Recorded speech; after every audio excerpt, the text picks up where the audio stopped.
नमस्कार दोस्तों, आज की वीडियो पाई नेटवर्क कम्युनिटी के लिए बहुत ही बड़ी हिस्टोरिकल और गेम चेंजिंग होने वाली है। अगर आप पाई होल्डर हो, अगर आप पाई माइनर कर रहे हो और या अगर आप फ्यूचर में पाई नेटवर्क के रियल यूज देखना चाहते हैं तो ये वीडियो आपके लिए है, बहुत जरूरी हो सकती है। क्योंकि पाई नेटवर्क मैननेट पर जो पार्टिकल फ्यूज लगा हुआ है वो अब कंप्लीटली रिमूव हो चुका है। ट्रांजैक्शन, पेमेंट, ऑपरेशनल और नोड जो चीजें हैं अब लाइव हो चुकी हैं। सब कुछ दोबारा फुली ऑपरेशन हो चुका है और इस अपडेट का मतलब सिर्फ टेक्निकल फिक्स नहीं है, ये एक इंस्टीट्यूशनल और फ्यूचर रेडी सिग्नल दे रहा है।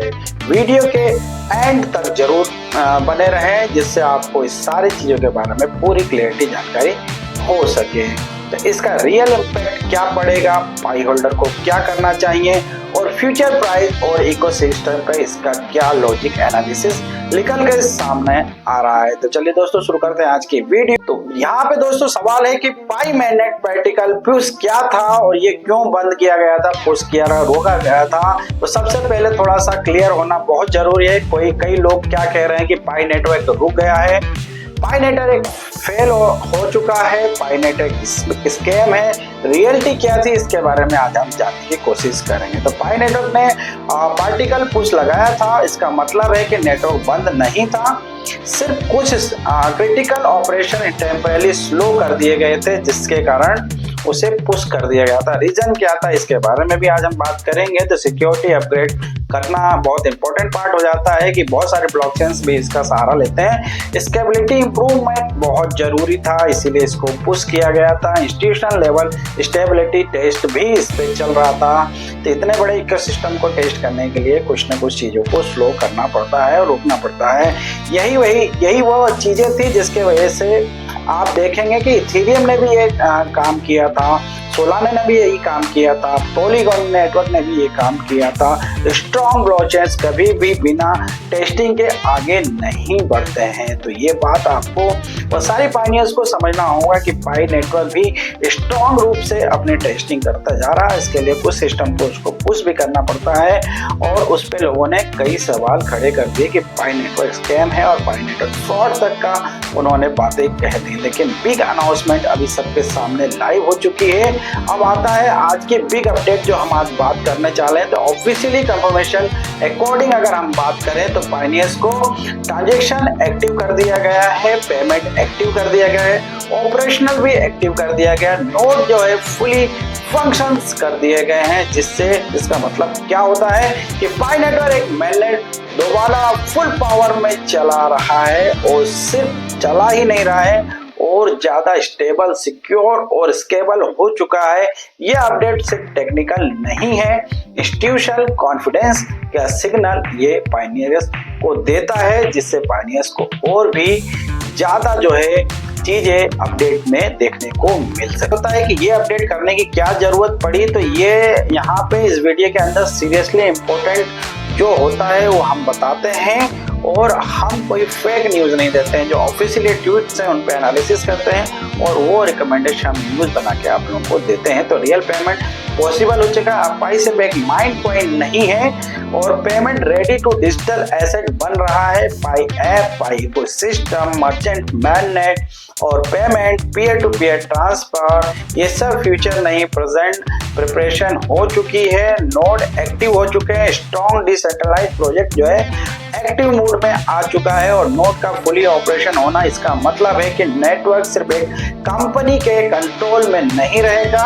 कम्युनिटी ड्राइव और ब्लॉकचेन पे रहेगी। लॉन्ग टर्म ट्रस्ट बिल्ड होता है और ये चीजें इंस्टीट्यूशनल इन्वेस्टर के लिए बहुत इंपॉर्टेंट हो जाती हैं क्योंकि बहुत सारे बड़े बड़े इन्वेस्टर भी कई चीजों को देखते हैं। ये प्रोजेक्ट एक जगह से हैंडल किया जा रहा है, ये नोड पे शिफ्टेड है, बहुत सारी चीजें इम्पैक्ट करती हैं किसी भी कॉइन के प्राइस को और उसके यूटिलिटी को बनाने के लिए। तो ये चीजें पाई के जो डॉक्टर निकोलस जी हैं उनके रिसर्च का एक बहुत जोरदार ये तरीका हो जो हमें रिसर्च हमारे रियल यूजर्स को देखने को मिलेगी। इंस्टीट्यूशनल अपडेट के बारे में हम क्या लोगों द्वारा बोला जा रहा है उसके बारे में बात करेंगे, क्योंकि कंप्लायंस टेस्टिंग जरूरी थी, लोड हैंडलिंग करना भी जरूरी था, पेमेंट का रिडायंस करना बहुत जरूरी था, नेटवर्क की गवर्नेंस का भी बहुत जरूरी था। ये सब चीजें रिटेल क्रिप्टो से ऊपर का लेवल होती है। आपको ये समझना होगा कि जो फ्रॉड क्रिप्टो और मीम्स कॉइन्स मार्केट में आती हैं तो आके ही चली जाती हैं,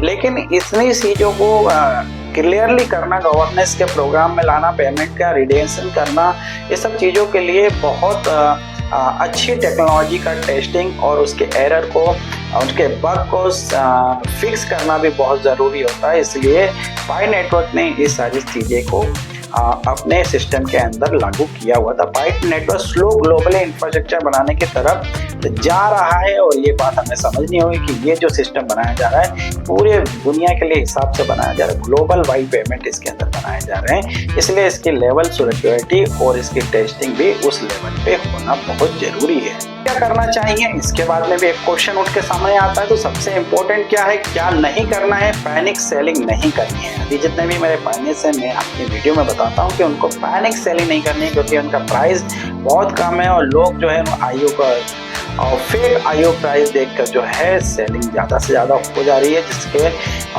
कारण उनको जो है बहुत बड़ा लॉस हो सकता है। रिमूव पर बिलीव ना करें, जो छोड़ के जा रहे हैं उन पर भी ध्यान ना दें।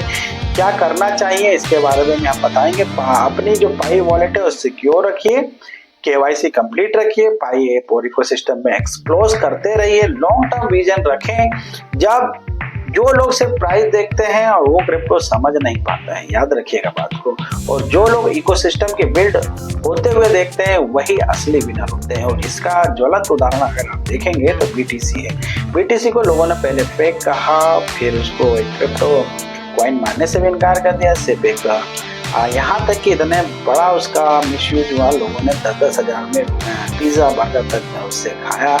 लेकिन उसकी प्राइसिंग आज वो पिज़्ज़ा खाने वाले जो लोग हैं जब सुनते हैं तो उनकी जो है साथ खोजते हैं उनको।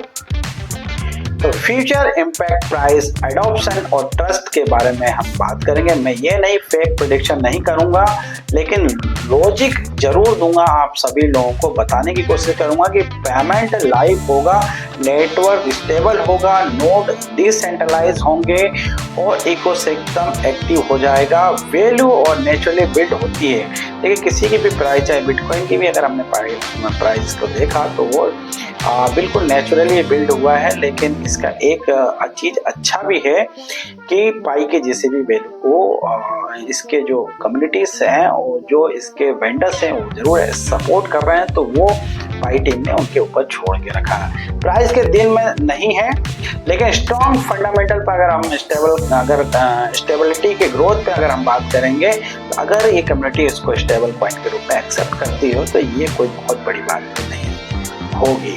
और पाई नेटवर्क वही कर रहा है जो स्लो, स्टेडी और सॉलिड ब्लॉकचेन्स को करना चाहिए, जिनका प्रोजेक्ट जो है लॉन्ग टर्म तक जा सके। तो हम फाइनली मैसेज फाइनेंस के लिए क्या देना चाहेंगे, तो आज का अपडेट सिर्फ एक अनाउंसमेंट नहीं है, ये एक मैसेज है कि we are building a smooth long term.